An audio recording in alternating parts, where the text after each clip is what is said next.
ত্রয়োদশ জাতীয় সংসদ নির্বাচন শেষ। বিএনপির নিরঙ্কুশ সংখ্যাগরিষ্ঠতা। এবার সবচেয়ে বড় প্রশ্ন, সংরক্ষিত ৫০ নারী আসনের মধ্যে ৩৫টি আসনে কারা হচ্ছেন এমপি।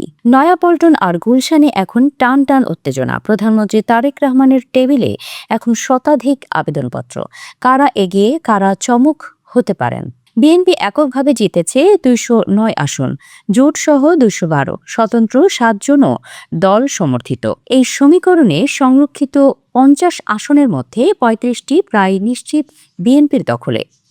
অর্থাৎ আগামী সংসদে নারী সদস্য হতে পারেন ৫৭ জন, মোট আসনের প্রায় ১৬%। প্রথম সারিতে রয়েছেন বেগম সেলিমা রহমান, আফরোজা আব্বাস, সুলতানা আহমেদ ও শিরিন সুলতানা। রাজপথের লড়াই, কারাবরণ, দুঃসময়ের অবদান, দল এবার সেই ত্যাগীদের মূল্যায়ন করতে চায়। এদিকে তারেক রহমানও চাইছেন স্মার্ট পার্লামেন্ট। এই দৌড়ে এগিয়ে রয়েছেন ব্যারিস্টার রাসনা ইমাম, ব্যারিস্টার শাকিলা ফারজানা।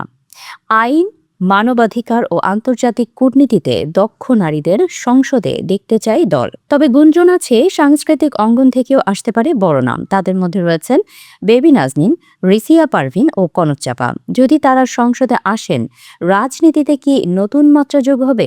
এছাড়া মায়ের ডাকের সমন্বয়ক সানজিদা ইসলাম তুলিও ডাক পেতে পারেন, কারণ গুম খুনের বিরুদ্ধে ছিল সোচ্চার কণ্ঠ। তাকে মনোনয়ন দেওয়া হলে সেটি হবে মানবাধিকারের এক শক্ত বার্তা।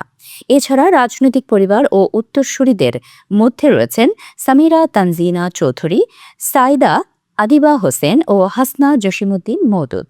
দলের ঐতিহ্য ও অভিজ্ঞতার সমন্বয়ে ঘটাতে পারে এই নামগুলো। তবে এই ৩৫টি আসনে রয়েছে কয়েকশো আবেদন। চূড়ান্ত সিদ্ধান্ত এখন দলের চেয়ারম্যান তারেক রহমানের হাতে। এই তালিকা শুধু এমপি বানাবে না, গড়বে বিএনপির আগামী ৫ বছরের রাজনৈতিক দিক নির্দেশনা। এছাড়া ১৪ মার্চের আগেই আসতে পারে গেজেট।